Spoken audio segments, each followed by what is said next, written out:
विशद ज्ञान में आपका हार्दिक स्वागत है। और आने वाले दिनों में जो पुलिस कांस्टेबल, होमगार्ड्स, रीट, शिक्षक भर्ती, अन्य कई प्रतियोगी परीक्षाएं आ रही है, तो उनको ध्यान में रखते हुए आपको तैयारी करा रहे हैं। राजस्थान जीके में आज हम पढ़ते हैं रणथंभौर दुर्ग के बारे में।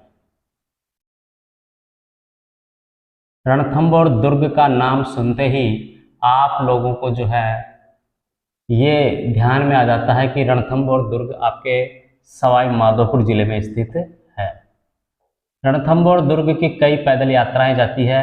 क्यों जाती है? सब जानते हैं आप कि रणथंभौर दुर्ग में भारत का ही नहीं पूरे विश्व का एकमात्र त्रिनेत्र गणेश जी का मंदिर है। तो ये जो रणथंभौर का जो दुर्ग है, इसका निर्माण किसने कराया था? 8वीं शताब्दी में। 8वीं जो शताब्दी थी उसमें एक चौहान वंश के एक राजा हुए थे, इसका नाम था हम्मीर देव, रणथंभ देव। चौहान वंशीय एक शासक थे राणा रणथंभ देव। उन्होंने 8वीं शताब्दी में रणथंभौर दुर्ग का निर्माण करवाया था। अब एक बात इस रणथंभौर दुर्ग के लिए बहुत ही प्रसिद्ध है, वो ये है कि इस दुर्ग को जो है क्या कहा जाता है? दुर्गाधिराज दुर्ग। दुर्गाधिराज। इस दुर्ग को दुर्गाधिराज दुर्ग क्यों कहते हैं? हमने कई बार पढ़ा है कि गढ़ तो चित्तौड़गढ़ बाकी सब गढ़ैया। तो चित्तौड़गढ़ दुर्ग के लिए इतनी बड़ी विशेषता है और है भी, तो फिर इस रणथंभौर दुर्ग को दुर्गाधिराज यानी दुर्गों का राजा क्यों कहते हैं? तो ध्यान दीजिए कि पहला कारण तो यह है कि ये जो रणथंभौर दुर्ग है वो दूर से देखने पर दिखाई नहीं देता है, इसके पास में जाकर के आप देखते हैं तभी ये दिखाई देता है। दूसरी विशेषता इसकी यह है कि इसको जो है 3 प्रकार के दुर्गों में इसको समाहित कर सकते हैं। पहला है गिरि दुर्ग। जो दुर्गों की कई कैटेगरीज हैं उसमें जो है एक गिरि दुर्ग होता है, एक वन दुर्ग होता है और एक जो है आपके ऐरण दुर्ग होता है। और भी कई प्रकार के दुर्ग मानते हैं, जैसे जल दुर्ग है, धानवान दुर्ग है।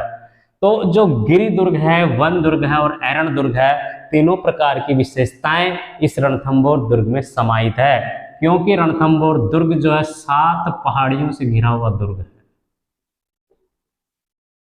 इस रणथंभौर दुर्ग के चारों तरफ वन ही वन है, इसलिए इसको वन दुर्ग भी कहते हैं। और तीसरी जो विशेषता है कि रणथंभौर दुर्ग को ऐरण दुर्ग क्यों कहते हैं? क्योंकि इसका जो रास्ता है वो कैसा है? पथरीला है, कटीला है, मतलब कांटेदार जो झाड़ियां हैं वो है और उबड़ खाबड़ इसका रास्ता है। तो इसका जो रास्ता है पथरीला, कटीला, उबड़ खाबड़ होने के कारण यह ऐरण दुर्ग है। चारों तरफ वनों के कारण यह वन दुर्ग है और 7 पहाड़ियों से घिरा होने के कारण यह क्या है? गिरि दुर्ग है। तो रणथंभौर दुर्ग में ये 3 प्रकार की गिरि दुर्ग की 3 विशेषताएं सम्मिलित हैं, इसलिए रणथंभौर दुर्ग को जो है दुर्गाधिराज दुर्ग कहा जाता है। परीक्षा में प्रश्न पूछ लिया जाए कि दुर्गाधिराज दुर्ग कौन सा दुर्ग है, तो दुर्गाधिराज दुर्ग है रणथंभौर का दुर्ग। अब इसके बाद हम देखते हैं कि जो रणथंभौर का दुर्ग है वो आपके सवाई माधोपुर जिले में है। और ये जो इस प्रकार से ये जो रणथंभौर दुर्ग है एक अंडाकार आकृति में है।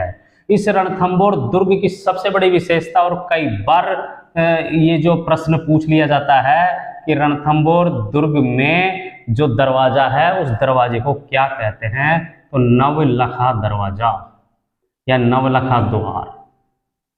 सीधा सीधा ऐसे पूछ लेते हैं कि नवलखा द्वार कहाँ है, तो रणथंभौर में है। यहाँ पर सुपारी महल, यहाँ पर जोगी महल और यहाँ पर जवरा भवरा मंदिर, यानी इस रणथंभौर दुर्ग में आपके एक तो है सुपारी महल। सेकेंड ग्रेड शिक्षक भर्ती में पूछा गया था कि जोगी महल कहाँ है, तो जोगी महल भी इस रणथंभौर दुर्ग में है। और यहीं पर है आपके एक जो है जवरा भवरा महल, जवरा भवरा महल, ये जोगी महल। तो सुपारी महल, जोगी महल, जौरा भौरा महल इस रणथंभौर दुर्ग में है। ये जो जौरा भौरा महल है ये राजा महाराजाओं के टाइम क्या कहलाता था? अन्न का कक्ष कहलाता था, इसको अन्न भंडार हम कह सकते हैं। इस रणथंभौर दुर्ग की जो विश्व प्रसिद्ध विशेषता है वो है हमारा त्रिनेत्र गणेश मंदिर। तो त्रिनेत्र गणेश जी का मंदिर कहां पर है? त्रिनेत्र गणेश जी का मंदिर जो है वो भी इस रणथंभौर दुर्ग में है। यानी गणेश जी की ऐसी प्रतिमा है जिसपे 3 नेत्र हैं।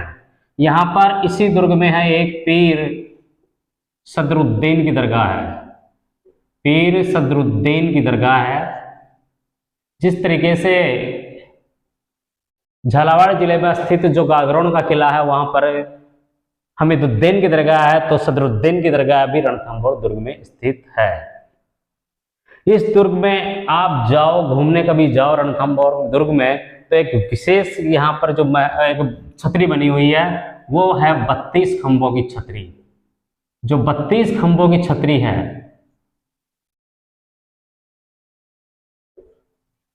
वो कहां पर स्थित है? 32 खंभों की छतरी है इस रणथंभौर दुर्ग में। देखिए इस रणथंभौर दुर्ग में एक हम्मीर देव चौहान शासक हुए थे, उनके पिता थे जैत्र सिंह। तो हम्मीर देव ने बनवाई थी ये। किसने बनाई थी? हम्मीर चौहान शासक जो थे हम्मीर देव, उन्होंने 32 खंभों की छतरी रणथंभौर दुर्ग में अपने पिता जैत्र सिंह के 32 वर्ष के शासनकाल की याद में जो है 32 खंभों की छतरी बनवाई। इसके बाद में हम देखते हैं कि जो रणथंभौर दुर्ग है इसका एक इतिहास है कि सन 1301 ईस्वी में अलाउद्दीन खिलजी और यहाँ के राजा हम्मीर के बीच में एक युद्ध हुआ था। हम्मीर और किसके बीच में युद्ध हुआ था? अलाउद्दीन खिलजी के बीच में। इस युद्ध में ये जो हम्मीर थे इन्होंने केसरिया किया और इनकी जो पत्नी थी रंग देवी और इनकी एक पुत्री थी देवल दे, इन दोनों ने क्या किया था कि यहाँ पर एक पद्म तालाब स्थित है। इस पद्म तालाब में इन्होंने क्या किया था? जल जोहर किया था। जल जोहर। तो राजस्थान का जो पहला साका हुआ सन 1301 में, प्रथम साका वो कहां पर हुआ? रणथंभौर में हुआ था। किसने किया? रंग देवी और देवलदे ने जल में कूद करके, यानी पद्म तालाब में कूद करके जल जौहर किया। हम्मीर ने केसरिया किया।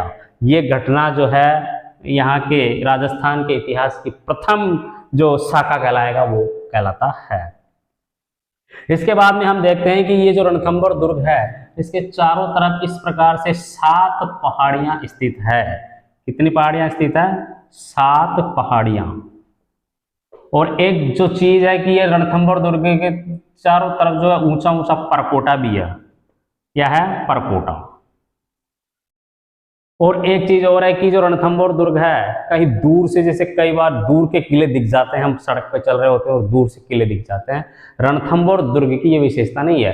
रणथंभौर दुर्ग की ये बड़ी विशेषता है कि यदि आप पास में जाकर के देखोगे तभी दिखता है, दूर सड़क से ये रणथंभौर नहीं दिखता है। तो इन सब विशेषताओं के कारण जो है सैन्य दृष्टि से, सुरक्षात्मक दृष्टि से जो भी ये अच्छा दुर्ग है, तो यहाँ एक जो अबुल फजल थे, अबुल फजल, उन अबुल फजल ने इस दुर्ग को एक संज्ञा दी थी बख्तरबंद। बख्तरबंद यानी अबुल फजल ने ये बात कही थी, ये कथन कहा था अबुल फजल ने कि अन्य सभी दुर्ग नंगे हैं, रणथंभौर का दुर्ग बख्तरबंद है। बख्तरबंद का मतलब है पैक है, चारों तरफ से 7 पहाड़ियों से पैक है। बख्तरबंद दुर्ग किसको कहा गया? बख्तरबंद दुर्ग रणथंभौर को कहा गया। किसने कहा? अबुल फजल ने कहा। तो ये रणथंभौर दुर्ग का बहुत ही मतलब गौरवशाली इतिहास है और ये आपको इसमें से कई प्रश्न जो कई बार परीक्षाओं में पूछे गए हैं, तो आप इनको याद कीजिए और अपनी परीक्षाओं की तैयारी भरपूर कीजिए, आपको सफलता जरूर मिलेगी।